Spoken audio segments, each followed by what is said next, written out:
കൃഷ്ണ ഗുരുവായൂരപ്പ, ഒരുപാട് വെണ്ണയെല്ലാം കട്ടു നിന്നിട്ടുള്ളതല്ലേ അവിടുന്ന്.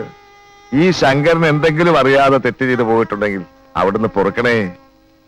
കൃഷ്ണ ഗുരുവായൂരപ്പ, ഭഗവാനെ. പ്രിയ, വീട്ടിനെ കുളിപ്പിച്ച് കോമ്പ് ചെയ്ത് കഴിഞ്ഞോ? അയ്യോ,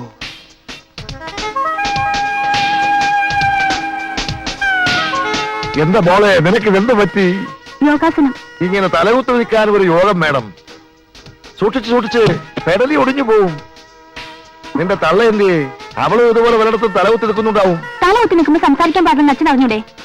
2-3 പ്രാവശ്യം അറിയാതെ വെള്ളമടിച്ച് ഞാൻ തലകുത്തി വീണിട്ടുള്ളതല്ലാതെ അച്ഛൻ ഇതൊന്നും പരിചയമില്ലല്ലോ.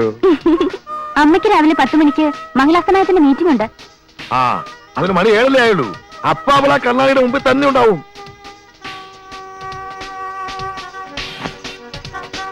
അല്ല, രാവിലെ തന്നെ ഇറങ്ങായോ? ഇന്നെന്താണാവോ മകളുടെ പ്രശ്നം? ഒരു സെമിനാറാ, ശാലീനത്വം നഷ്ടപ്പെടുന്ന കേരള വനിതകൾ. ഈ വിഷയത്തെക്കുറിച്ചാണ് പ്രധാന ചർച്ച.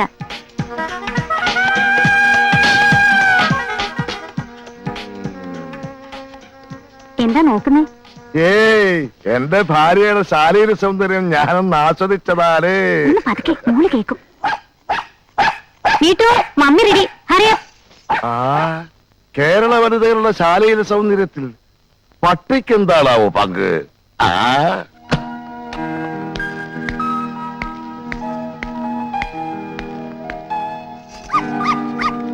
എന്തിനാണ് ഈ ശവത്തിനെ കെട്ടിയെടുത്തോണ്ട് പോണത്? മിസ്സിസ് മേനോന്റെ കാറിൽ എപ്പോഴും ഡോഗ് ഉണ്ടാവും. നമ്മുടെ സ്റ്റാറ്റസ് നമ്മളും കീപ്പപ്പ് ചെയ്യണ്ടേ? പോട്ടെ, ബൈ.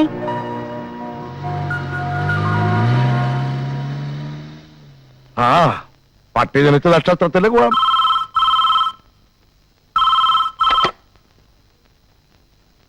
ഹലോ, ആ ശങ്കരപ്പിള്ള തന്നെ. സാറേ, ഞാനാ യൂണിയൻ നേതാവ് വക്കച്ചൻ. പറഞ്ഞ കാര്യം എന്തായി വക്കച്ച? നമ്പ്യാർ ഇവിടെ വളർന്നാൽ അതെനിക്ക് വലിയ ദോഷമാ. സിംഗപ്പൂരിൽ നിന്ന് കുറെ പണവുമായിട്ടാൽ ഇവിടെ വന്ന് എന്നോട് മത്സരിക്കാൻ തുടങ്ങിയാൽ നമുക്ക് വെറുതെ വിടാൻ പറ്റുമോ? എനിക്ക് കിട്ടേണ്ട പല കോൺട്രാക്ടുകളും അയാൾ കയറി വെട്ടിയില്ലേ? അയാളെ ഒതുക്കിയേ പറ്റൂ. എന്തെങ്കിലും ഒരു കാര്യം കിട്ടാതെ എങ്ങനെയാ യൂണിയൻ പ്രശ്നം ഉണ്ടാക്കുന്നു സാറേ? ആ, യൂണിയൻ നേതാക്കന്മാർക്ക് കാര്യം ഉണ്ടാക്കാനാണോ വിഷമം? എന്തെങ്കിലും കാര്യം ഉണ്ടാക്കിയേ പറ്റൂ. വക്കച്ചനെ ഞാൻ നേരാൻ കണ്ടാ പോരെ? അങ്ങനെയാണെങ്കിൽ ഇന്ന് തന്നെ നമ്പ്യാരുടെ സൈറ്റിലെ എല്ലാ പണികളും ഞാൻ സ്തംഭിപ്പിച്ചിരിക്കും.